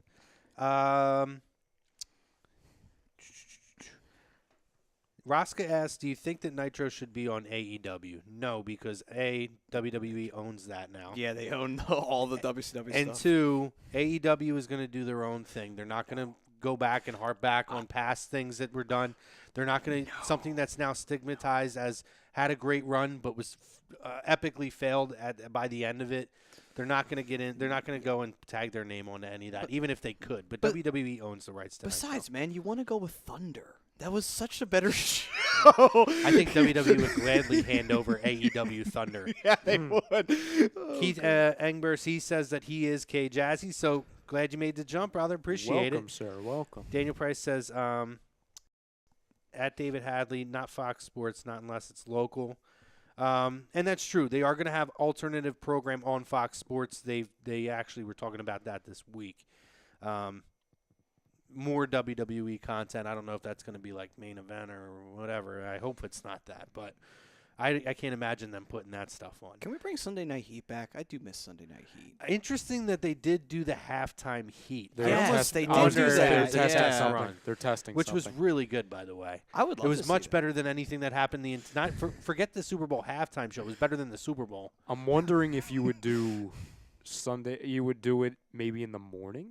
What, Sunday syndicated show, if not Sunday Night Heat or something? Yeah, I mean, I know Sunday Night Heat wouldn't be in the morning. Well, obviously not, because it'd be Sunday night. With the NFL, you know what I mean? I mean, that's obviously a big thing that they would be going up against. The morning could be interesting. They could do Saturdays if they wanted to. And you know what? Cross that off because they can't do that because it wouldn't work for the West Coast. Because morning here would be like 6 o'clock in the morning there. Well, unless it's taped. True. David says, I just fear SmackDown may have problems with come MLB playoff time, though they may just not schedule Friday playoff games this year. I don't know if MLB will concede to that. I don't think MLB is going to be worrying about conceding to WWE. I mean, they could move it to an alternative night. So I would imagine that's probably what you're going to see. John says, are Heavy Machinery going to be a comedy act, or will they be taken seriously? Also, could Shirai and Kairi Sane be the future of the ladies tag team division? I think they would be a phenomenal tag team, but I think they're such special talents on their own, and I think that WWE is understanding that with the landscape now, there is that international and Asian, following. that I think that they're going to focus on pushing them as single stars. They could be a phenomenal tag team. They might start them they off may like s- that. yeah, I they was may gonna start say off, that would make That a lot could of be a sense. really good way to kind of get them in and introduce them and then eventually break them apart. But I mean, yeah. The thing is, you can't really run it the same way you would run it with two American stars, where one eventually grows jealous of the other because of the fact of sometimes language barrier. But you can still try it. Yeah. As far as heavy machinery goes, I really like them. I'm surprised. I really like them. I think they'll be more of a. I'm still going to wait and see. With They're them. kind of favoring the comedy act so far As of you now. know? Yeah, I mean, obviously the comedy stuff in this day and age in WWE, it's either really good or it has a very, very, very short shelf life. I do like their finishing move though. Well, I like the fact that caterpillar. he's doing the worm. I mean, Yeah. that's like hysterical. Yeah, I'm like, yeah. how is he doing this? amazing. How is he doing that? God, that's fun. No, I mean, but compared to when Otis, right? Yeah, Yeah. Otis. Otis He does it. came out in a moment of bliss, and I'm Yeah. like, oh, Jesus, this is what we're doing here? Yeah, yeah. Compared to that, I Could've- am could've- drastically changing my mind Could on that. have done without that. Jesse um, and Festus Part 2. Oh God. I mean, that's what it looked like we were Yeah. doing. Andy says, so does Cena win it and then immediately get cashed in on? I'm going to say no because, A, I think if Cena surpasses Flair, that's going to be a special moment that they'll want to celebrate. And 2, well, tied with that, it absolutely taints it if they do that. Yeah, because it's like it's a big thing to happen. You know, it's like ending a long run. Like if someone, it's like when Punk officially had his long WWE title run ended. Yeah, it was to set up the second time once in a lifetime match, but it was still a big deal that he lost it to The Rock. And it would be, like I said before, it would be then about who beats him, because whoever beat him Right. after that win would get a huge rub. Yeah. So Absolutely. I feel like it's an interesting option to just have him be cashed in on, because it would be a really crazy moment, because it would be like an all-time high versus an all-time low, but yeah. it would be very anticlimactic to me. Yeah, I think it would be. I mean, if you're going for pure shock value, sure. But I think that I feel like they covet that, and they've waited this long at this point for a reason. I don't think it's going to be for a Money in the Bank cash in. David Hadley says no. SmackDown's supposed to be on the main network. Going to be part of Fox Sports with the NFL, MLB, college football, basketball, etc. that airs on Fox Network. Daniel Price says, John, considering Vince already dropped their last names, I think you can scratch the taking them seriously part. Yeah, that's true. Vince loves to drop he loves to drop names, single names. Andrade. I hate that too. When I saw that throne, Some I'm of like, them I oh, don't- he's screwed. Some of them I don't care. Like I was cool with like Cesaro. I was fine with that. Cesaro was cool. I was cool with like not having Big E Langston and just having Big E. But See, I disagree, because if they ever want to make him serious, you can't call it like a brooding heel Big E. well, I don't think if you're looking at it from that angle, calling him Big E Langston makes him serious anyway. It's a The bad only- name all the way around. They screwed it up. The I only like way Big you E. the only way you get away with that is you just call him Langston just to piss people off. Took out the Big E portion of his name, you know. Big Langston. Who Yeah, knows? but Andrade got fucked at the end of the day. We can all agree on that. Such a cool name, Andrade Cien Almas. So Andy's saying very interesting in hearing your thoughts on potential Hall of Fame inductees. oh God, who's left? You know, a lot of times I this time of year I start kind of looking to read and see if there's names leaked. And I mean, you've heard The Rock, you've heard Undertaker, and It would be a good time to put Taker in since he's not projected to be at Mania. See, I think they're waiting I to make sure still- he's not coming back. I Still- gotcha. I still think he's going to be a part of it. Against who? What? All right, can I add this? Okay, because I know What it was if? in. Well, yes, it is a what if, and it was like his name did come up in the show criteria, so I'm not going so far out of Sure. the way. So this involves Kurt Angle's whole thing on he teased, Yeah. the retirement, and of course, Baron freaking Corbin had to come out and do his thing. Like, I was hoping it would be more than this, but why am I surprised? Right. But I know that's short term. Hopefully, please God, be that short term. I don't think it's going to be a good match, but I was saying this to someone over the weekend. I said, okay, so I could see Kurt Angle doing this, but there's one person I want to face, The Undertaker. I think the match would suck, but it would be. Nah, I don't want to see that. But you would agree it could make sense storyline wise because neither of them are doing anything. And my whole thing is who's the Undertaker facing? It's a I think if shame. there, so I have heard rumblings that if he does wrestle Finn Balor, Demon Balor has been floated out. It's the Undertaker. It's the Undertaker. Oh my God! I would say, Wow. I think a guy that could, if Taker does it, and this is literally his last match, a real good choice would be Braun Strowman. A guy that you could give an ultimate rub to, a guy who people have kind of doubted for, because he hasn't been able to get it done to this point yet, and is the boat being missed. I think to give him the ultimate rub to be the guy finally to put the nail in the coffin of The Undertaker would be pretty huge for him. Pun intended. I don't know why. No disrespect to Strowman, but I don't know if they would put Undertaker, who's, I don't want to call him fragile, but I mean, he comes out with an injury every time he gets in the ring. I don't know if they would put him with Strowman. I'm not comparing Strowman to Ryback. I'm not doing that. Well, so I'm not doing that. I feel like He deserved for that. I kind of look at it differently because Strowman is athletic and does a lot of interesting things for a guy his size. But he can have that kind of brawl it, ground it, pound kind of a match that could suit Undertaker. About the only thing I would worry about is when he does the outside the ring and truck him over move. Yeah. And that would be a spot. How Taker would have to take that fall. Taker would want to take that spot. Yeah, I mean, even if you're talking about like his finisher, it's just a power slam. So I actually feel like that could protect him in a lot of ways as well, as opposed to I think someone like Finn who would take a little bit more of a risk factor. Then you got to worry about Undertaker catching him. The bottom of the chat has some good ideas on that. Yeah, so they're flying. Jumping. Yeah, they're flying. That's Keep love. coming, Keep it coming, guys. But Hall of Fame inductees, whatever. Kane. I mean, I would hope China would finally get in.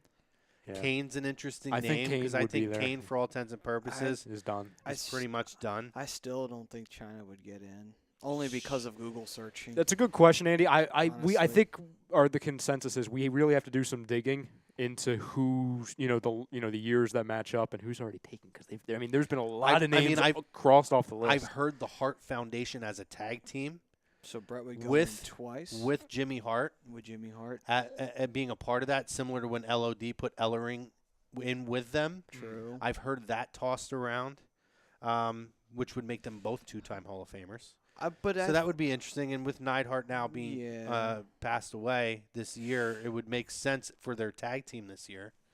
Did they put Bulldog in the Hall of Fame? Bulldog, no. I mean, he's another one. See, I'm not a big British Bulldogs fan. I wouldn't do them as a tag team. Bulldog, I think, eventually should get there. I mean, I'd love to see Owen. I don't think we're going to get that. No, we're not going to see it. But that's why I would say maybe Davey would probably be the one that I would say. Oh, and Andy did say that Hart Foundation was rumored to be announced first. There you go. See, I didn't. So you're on it. Yeah, I mean, that's really the only one I've kind of clearly heard pretty much. We'll see. I don't know. I mean, the undercard is so whatever now. I mean, Cyndi Lauper's not in if you want to start talking celebrities. I'll pass. Oh, hold on. Is Mick in the Hall of Fame? Foley? Yeah. He went in 29.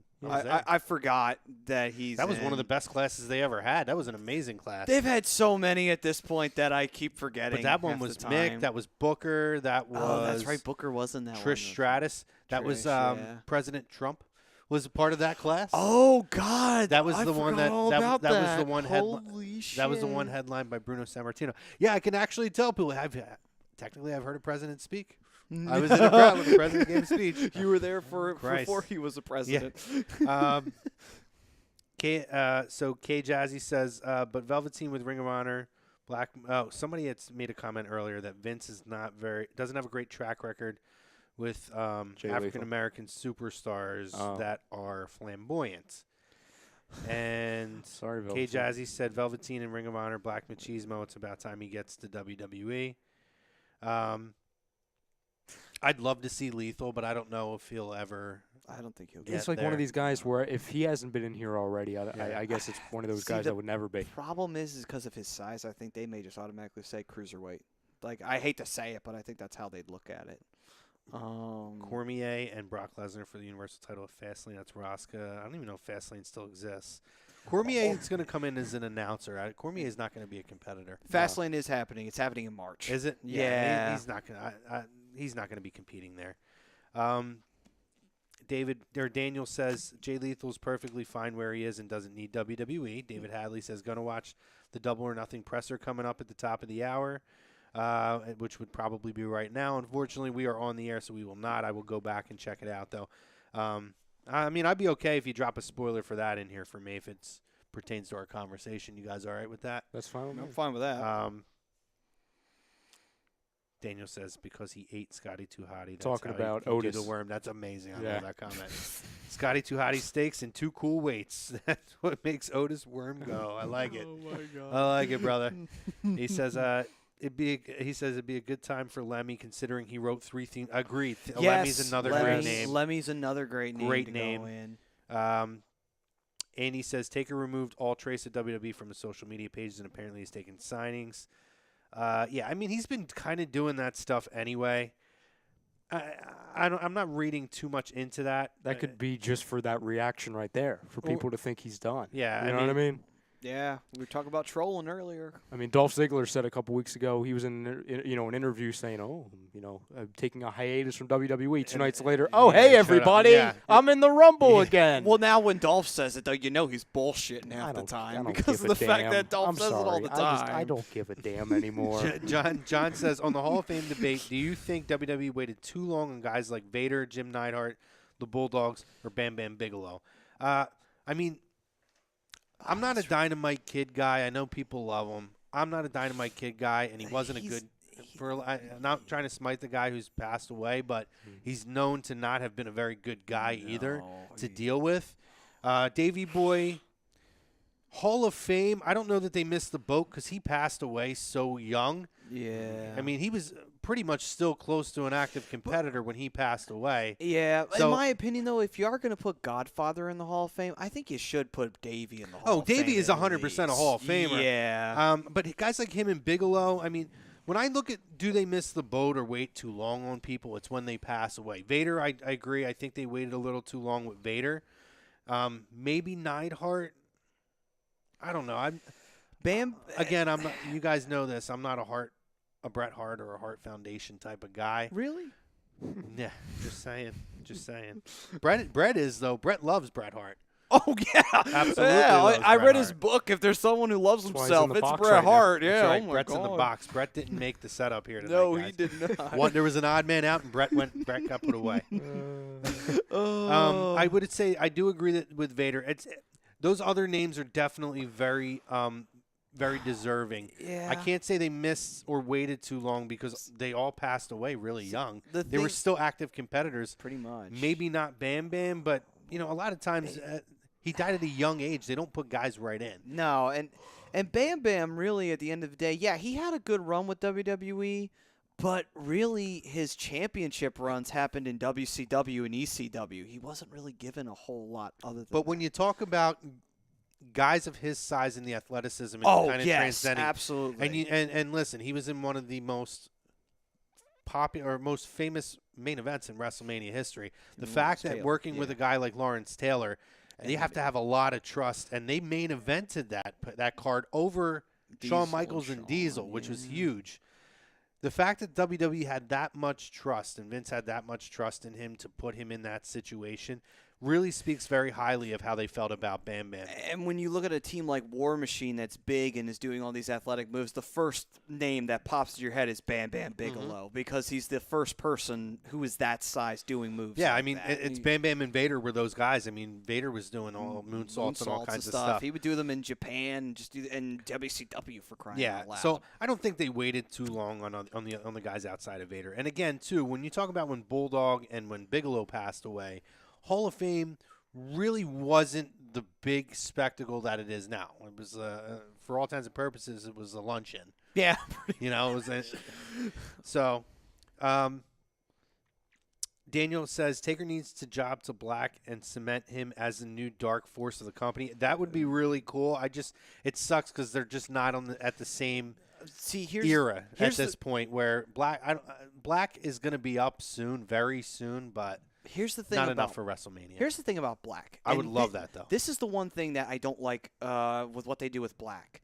They let him talk too much, And I say that if he's supposed to be like an Undertaker, don't have him speak. And I don't know if it's supposed to be like an Undertaker per se, but kind of just being that mysterious kind of a guy, just kind of going in. Less is more. Yes, Well, with a guy like him, absolutely. Maddie brings up a great point. Not to backtrack from to earlier, but it's kind of the same thing. They allow Black to talk too much. And in my opinion, and listen, I understand she's a big face. She's the biggest face right now. But they let Ronda talk too much. Yes, They let Ronda absolutely. and this is what I was going to bring up earlier. When Maddie said, "Oh, maybe turn her heel, but not fully heel, but let her act like a heel." You know what you do? Because I've hated it since the beginning she started here. The fact, and she did it on Raw.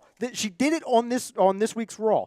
She was facing off against Becky, and she's the badass. Oh my God, I'm Ronda Rousey. 2 seconds later, she's high-fiving kids. Yeah. So we're not pissed off anymore, Ronda? Just go right to the ring. You understand? Well, kids make her happy. She wants to have That's a baby. fine. Smile and wave, everybody. She wants to have a baby soon. She only cares That's about great. babies. Worry about that in 2 months. You understand what I'm saying? It's contradictory. Oh, then Great. you could tie that into the heel persona. We could do this Vince Russo style. She's baby crazy. I have to say, and then though, we just go from there. I do have to say that was a pretty good promo by her backstage, and I Yes. loved the ending where she came back and said Advil and what was it? Take some Advil, bitch. It was Ice and Advil, bitch. Yeah, And then something she's like that. high-fiving. How is everyone? Glad everyone's here. It's like she's got two personalities. She does. She does, Maddie. She does. Andy said, I like Daniel's idea. Just do not let it be a squash match, but it'll never happen. Yeah, I agree. I mean, it's a great idea. It's just they're just at different points in their career now. Daniel says, will Undertaker be led to worship at a black mass, or will Aleister Black be taken for his last ride and rest in peace? That's your tagline. Great tagline. That is a great tagline. And he says, oh, no, Martha will never let it happen, talking about Owen. And he says, Martha needs to get out of her own way and let her husband be honored the way he deserves. 1,000%. Every person on earth Everybody says that. agrees with Yes. that. Daniel says, honestly, I don't want to see Owen in there. All due respect to him as a wrestler and family, but absolutely do not want to see. Really? Do not want to do that stunt, and Vince made him made him anyway. I take that out though because you're punishing Owen by holding a beef with Vince. His own family believes that he should be in, and they have had epic beef with the company over the years.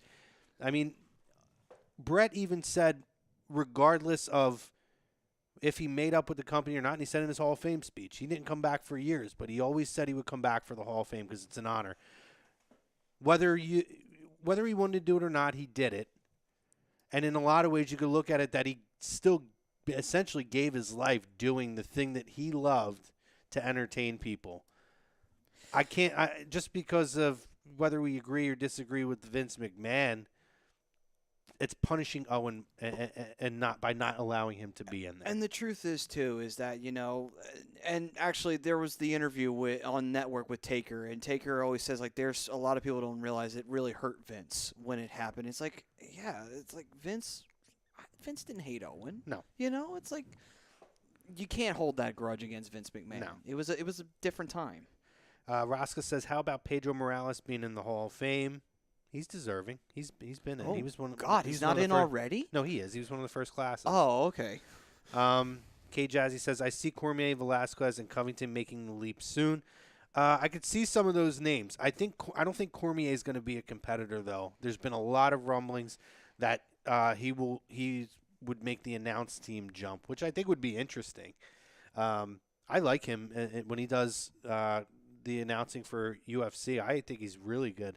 Very intelligent guy, speaks very well, and is very clear when he describes what's going on. If he can learn how to call wrestling, I think he could be a huge asset. It's kind of like with NJPW with Access. You have Josh Barnett, who's an MMA, and Jim Ross, who's pro wrestling. Right. So it works well. I know the plan, or at least in UFC's hopes, that he becomes the new Rogan, because Rogan's slowly starting to kind of phase out of this now, because he's really cutting back his time. Yeah. So that's the plan with him. Who, Cormier? Yes. Wow. Which he's one of the only guys, in my opinion, that could. I mean, nobody's going to be another Rogan, but somebody that level, I think it could be really good. Keith also says he brought up The Godfather. That is a violation. That's like putting Val Venus in. I don't know if I go to that level. I don't know The Godfather's a Hall of Famer, though. I agree with you on that. What, you don't want the big Val Bolsky in the Hall of Fame? Daniel says Bam Bam shot way too truthfully on the click and the curtain call. I don't think you'll see him in, not anytime soon. I think you'll see him in eventually. I mean, a lot of guys back then didn't like the curtain call, and a lot has been forgiven over the years. There's a lot of people who shot on the click that got in. So I mean, everyone who wasn't in the click shot on the click. Yeah, so it's like it's not really that. I don't think. John says, well, he was confirming that Pedro's already in. Keith says all these pay-per-views need to cut down length of show to 3 or 3.5 hours, 4+ in a 2-hour pre-show. Seriously, I don't disagree. Especially if it's lackluster. And Jeez. especially if it's one of the If it's big great, pay-per-views. Bro, then when I'm waking up at 6 a.m. to go to work the next day, I don't disagree. Andy says, I walked away for 5 minutes and someone pissed Brodo off. What did I miss? Everything. I respond to. I said Ronda's entrance. Everything. K Jazzy, I didn't understand what the Advil reference. I didn't hear it under her breath and agree that Ronda's staying in character totally. Just doesn't make any sense. Yeah, she was referencing the knee for Becky Lynch. She walked away and came back and said, Advil, a nice bitch, telling her, take care of yourself because I want. It was part of the promo that she wants her at her absolute best. Yes. when they face Again, each it's other. just I wouldn't even had her say that. I would have just have her just smirk and walk away. Like I'm not even gonna fucking acknowledge Because the you. problem and like listen, she's no, come I a liked long. that. I loved that. She's come a long way with her mic work and her delivery, Of especially course, compared to. But yes. like I said, when she came out 5 seconds later, I thought to myself, "Oh, was that a pre-tape? Was that like an earlier today type thing?" Oh god!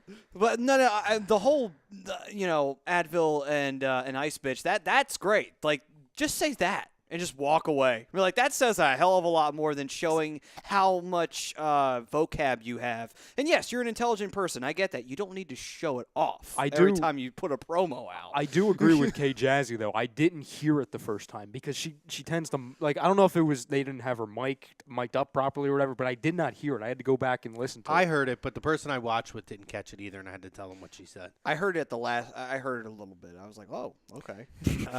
John says, as long as Martha has her way, Owen's never going to be in the Hall 100%, which sucks ass. Andy says, I figured as much. Ronda needs to stick with her emotions. If you're pissed, be pissed. It would have made her rolling through the Riot Squad that much more understandable or something along those lines. Yep. And addressing the fans that were booing her, too. That would also add a little bit more to it as well. Daniel says, I'd rather listen to Josh Barnett solo than the entire Raw commentary team. They're getting unbearable. It hasn't been great. I still love Corey Graves. Graves is the only one I can. The thing is like when he does the same thing over and over again, it gets a little annoying. But when he comes up with a good one every once in a blue moon, it's like, oh, that's a good one. Well, you know what it is, though, Corey. Matty? What he had the other day. Yeah. It's the perfect example of them allowing him to do a little bit, but not a lot. Yeah, That's what it is. they're It's not- showing he doesn't have full control. They're not letting him go full Jerry Lawler. They're just pulling him back Yes. a little bit on If that. it was one, just him, you it would be- know, it would be yeah, really good. he would go full Jerry Lawler. I'm going to if hate he was myself. allowed He to. made a brilliant reference on SmackDown. And I was like, oh, and I meant to mention it on here, but I forget what it is now off the top of my head. It's going to kill me for not remembering what it is. But it was one of his best lines he's had in a long time. Keith says, oh, I like seeing Double J and Road Dogg back. That's JARRETT. We were talking about this. There we go. Oh God. Here we go. I'm okay with Jeff Jarrett coming back in this kind of little couple matches or whatever, because apparently he's been hired as a producer, I believe, which is Correct. great. Yep. With all of the history there with Jarrett, I kind of like how it's kind of come full circle. And I'm not, by no means have I ever been a Jeff Jarrett guy. But I've read he's a pretty good guy that has given a lot of people opportunities over time. Guys like AJ Styles, guys like Bobby Roode, a lot of these names, Samoa Joe. Really, the only negative thing I can say about Jarrett is that he put the world title on himself too many times, and he trusted Vince Russo. Correct. That's the only real negative thing I could ever say about Jeff Jarrett. Yeah. It's nice to see somebody give him a chance now that he's kind of gotten himself cleaned up and all. It's got to be interesting, though, with Karen back around Kurt again. That is true. That is kind of weird because they are married now. The one question I was going to ask you guys with the production team or recent hirings, So I saw that they hired, or I don't know if it's official, but they hired Abyss. Really? They hired Abyss and Sanjay Dutt. Now, if that's the case, Abyss, it's a shame. It's like 10 years too late. If that's true, could Abyss end up being somebody on TV, or is that strictly a backstage role? I mean, he could technically do the Abyss thing because I don't think. Well, actually, hold on. Since Anthem took it over, no, he had the Abyss thing before Anthem, so he might own Abyss, so he could actually do Abyss in WWE legally without any repercussions. I was going to say the thing you could do automatically, you put him with Bray Wyatt. I don't think I would ever put Abyss in the ring with WWE. That makes sense. I don't know. It's just because You don't need it. It's well past the time period for him. Like it's 10 years too late. Because he also shot his own gimmick in the foot because he used to do hardcore matches every 5 seconds. Wasn't sustainable. Yeah, and he used to do that. The whole, I forget what the reference would be, but every time he pull out the bag of thumbtacks or whatever, he'd always be the one that would go into the thumbtacks, not his opponent. Daniel Price says, yep, Abyss, Dutt, and hired Helms back. And he said, I think Abyss is done on screen unless it's against Kane. That would be a train wreck. I understand what Daniel's saying. And Andy said, Abyss is under producer/agent contract as far as I am aware.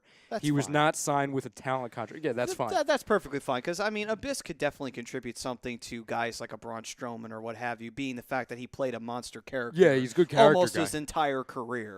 Chrome, Andy did say earlier, he said, Chrome, do you remember when it happened? I still have it on my DVR. I will go find it. I can't, man. I'll have to go back and watch it myself now. So what I'm wondering, if Sanjay's getting the agent role, then... It was during an entrance. I just remember that. It was during somebody's entrance. Was it during Mandy's I entrance? don't know if it was during Mandy's, though, because I feel like that's I would usually remember that. Yeah. It might have been. That's usually when the greatest moments happen. It must have come out with one of the more weaker segments. That it had to have been. But I was going to say, if Sanjay's got the role, then I guess maybe he'll agent, like, cruiserweight matches. Yep. It actually makes a lot of sense. Guy. Same with Helms.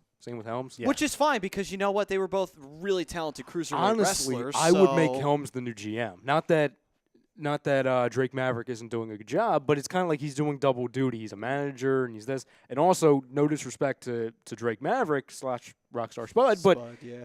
Gregory Helms is a bigger name. And Yeah, he is. more He has known, history as a cruiserweight. True. Plus, the thing is like, what would you would you just have him as Gregory Helms, or would you gimmick that? You know, that's the big question mark, though, because the thing is that we all know what that could lead to.